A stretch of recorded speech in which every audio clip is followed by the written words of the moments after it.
since we start.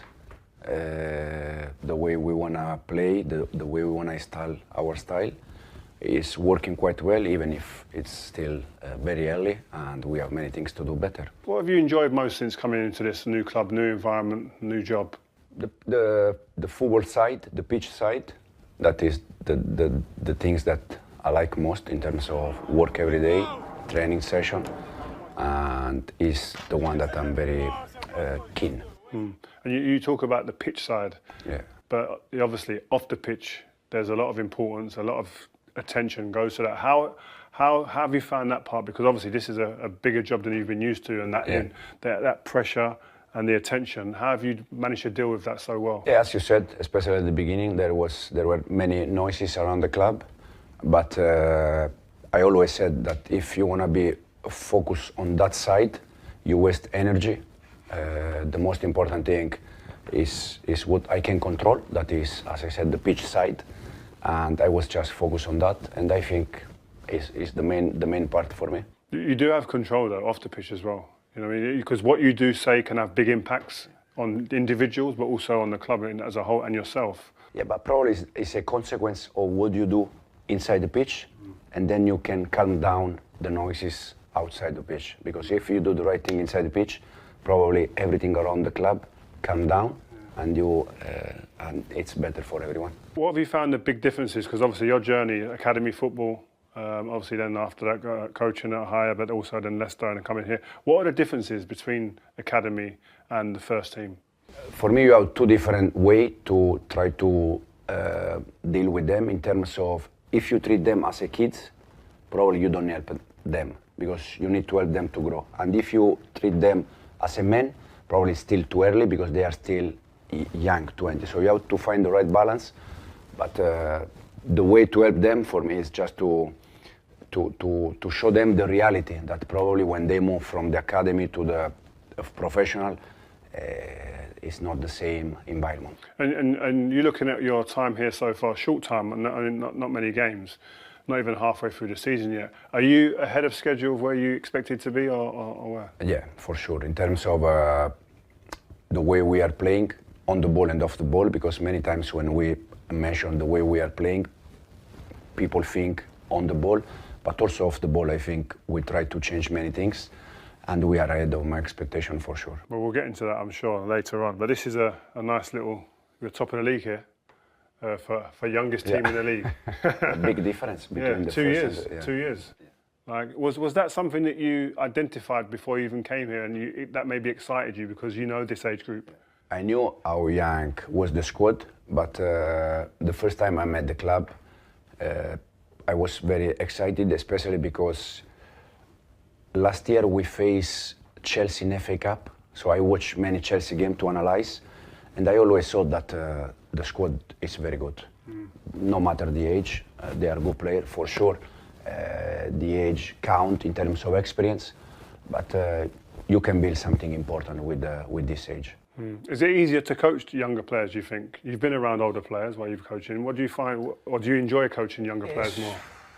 Depends always. For instance, last year I worked with Jamie Vardy at Leicester, that everyone was thinking he always play counter-attacker, he struggled to drop and link, but it was fantastic.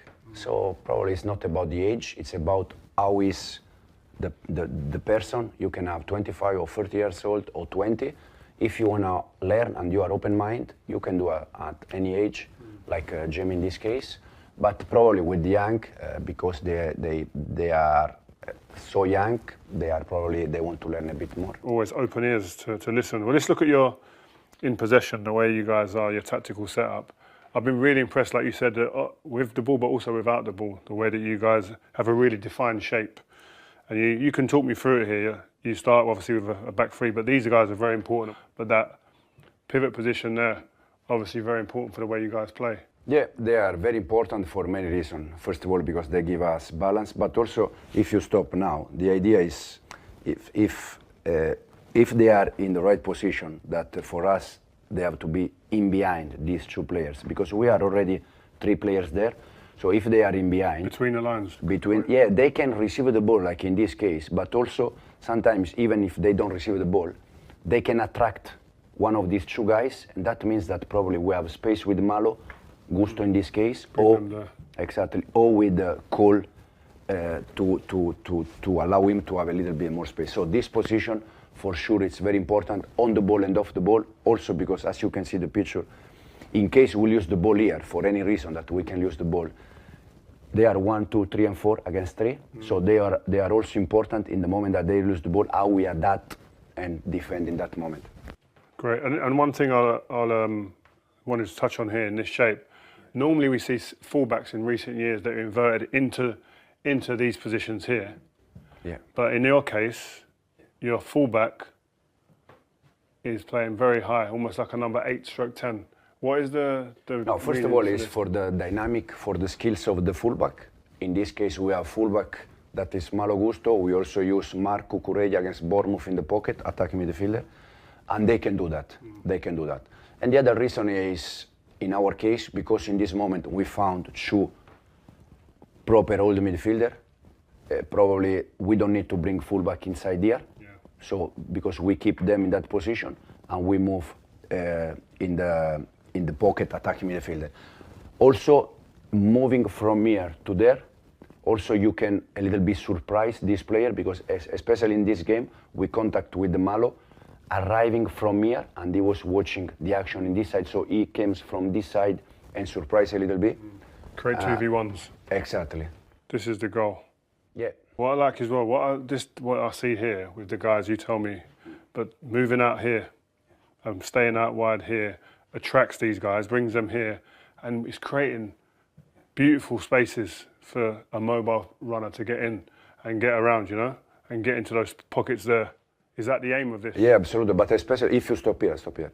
In this moment, what we work in this game preparation was to work with these two players, always moving like this and like this. Oh, rotating. Yeah, because they were follow the one from side ball. I don't know if in English it's correct. They were following the guy that was in this side. Yeah. So we move him to create space for Moy. Oh, okay. And when the ball was in this side, we move Moy, and Romeo was moving here and always receiving. So and in that's this exactly action, what happened for this goal. Exactly. You can see now Moy receiving the ball. So Lavia runs here exactly. to create that pocket you just mentioned here. Exactly. And that's where the goal comes from. Yeah. So that was in kind of the middle part of the pitch. This is obviously when you're getting pressed from a set restart. And you need to sometimes find maybe different options. And here you guys have gone, and you look at the top of the pitch, you got you guys here, 4 of you guys, and you created that kind of bit of a lane. Well, 5 of you actually with Cole. But there's that big area that you can go over the press. Is that a big part of what you plan B? Yeah, no, especially because Newcastle, they press man to man. Yeah. So as you can see, if you stop here, the only one that is free is the keeper. So from there, you have to organize out the way you want to attack. You cannot say, because all of us, we are marking. So the only one free is the keeper. In this moment, you have to organize in the way you want to attack. As you can see here, there is a huge space here. And we use that many times. There. Then you've switched that now into a 4-v-3. Yeah. It's perfect. You know, you have been top central defender. When you face team that they mark man to man, if you are able to beat your man, you have an extra player. Yeah. So in this case, Nico is able to beat, I think, Barnes. Yeah. So he's still man to man. He's still man to man. He's sure that he was in charge for goal. Now it's 4 against 3, but the reason why is because Nico beat his man. We always said, guys, prepare ourselves while we attack to defend. So in this case, we are attacking, but we are preparing ourselves to defend. Is that just repetition on the training ground, or is it you've got to get the right personnel to understand them roles, or what? No. Depends. Sometimes, for instance, you can see here 2v1. Sometimes depends who is the striker. We also set 1v1 because if you want to be more aggressive here, probably it's better if you are 1v1 here. That could be a risk. But sometimes it depends with the profile of the 9. He's quick, this number 9. Right? Exactly. So we adapt a little bit.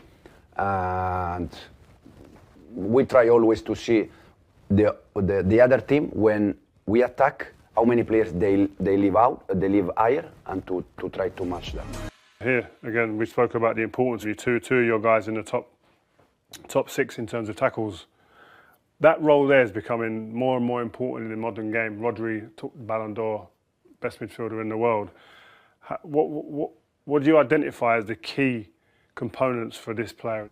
First of all, they have to be good in our team. They have to be good in both phases, the way we want to attack and the way we want to defend. So this is very important. Probably you can see now that most of the team, they go in one direction, that is more physicality player in the middle. As you said, Rodri is, for instance, is one of them. But you can see Liverpool, Arsenal with Rice, Partey. You can see even Merino. You can see now that probably the direction is midfielder, that they can be also physicality strong.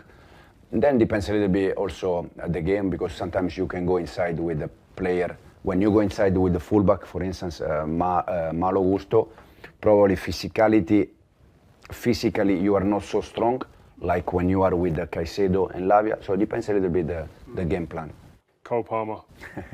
I think you probably expected us to get him on the screen at some point, playing a new position. Before we start, what is the difference in his position? What did you identify to tweak his position this season? So the first time we changed him was Newcastle at home, that he scored goal and he was probably player of the match in that game. The reason why is because Newcastle, they had in this side Joelinton. So if we left Cole in that side, probably he was marking man-to-man from Joelinton and was probably difficult for him. So the idea was to move him from the right pocket to the left pocket, and in that game works quite well. So the reason why is just to try to give Cole more space, because we know that if we are able to contact with him, he has quality and he is going to help us to win the game, like in Brighton game. Everyone at City, they knew how good this goal. The only problem is that having so many players there, it's difficult to give all of them minutes. So no one at City thought that Cole was not good enough, no doubt. So the transition, I said, the good thing for him is that he is today exactly in the same way he was 3 years ago with under 23 or 2 years ago with City. He didn't change. He is always the same humble guy, professional. Every time we start the session, he's the first outside playing with the ball. It's like a kid. He loves to play football. And he's exactly the same. And you see when he contact with the ball how happy he is. We said that if we are able to improve players, we improve as a team. So we spend almost every day we do some extra work with defensive position, winger, striker, defender, midfielder, depends a little bit. For instance, if you analyze the Brighton game, we prepared the game because they were quite high line. So we prepared to attack in behind. Against teams that they come and they wait, you have to prepare the game in different way. How are you on partnerships around the pitch as well? Obviously, you've got the legends, Frank Lampard and Didier Drogba, when they combine for goals. Cole Palmer and Nicholas Jackson way behind, but it's a new partnership, it seems, that's kind of forming. Are you aware of that partnership between them? No, I know that they score goals and assists. I don't know exactly the right numbers, but they are helping us a lot. Also, Nicholas off the ball, the way he's pressing. Can I touch on him? Because I think he's been unfairly criticised at times in the media by different people, different publications. What does he bring to your team that you really appreciate and love? First of all, he's helping us a lot in the way we want to play, because he's dropping, he's linking, and he's doing fantastic that. And everyone probably at the beginning, no one expected this from Nico, and he's doing very well. Then in terms of numbers, he scored goals, assists since we start. The way we want to press, go man to man, it's always aggressive, it's always there, and he's doing fantastic. Well, Enzo, thank you very much. Really impressed with your team and the way that you've kind of prepared everything. Thanks for your time. Thank you. Thank you very much.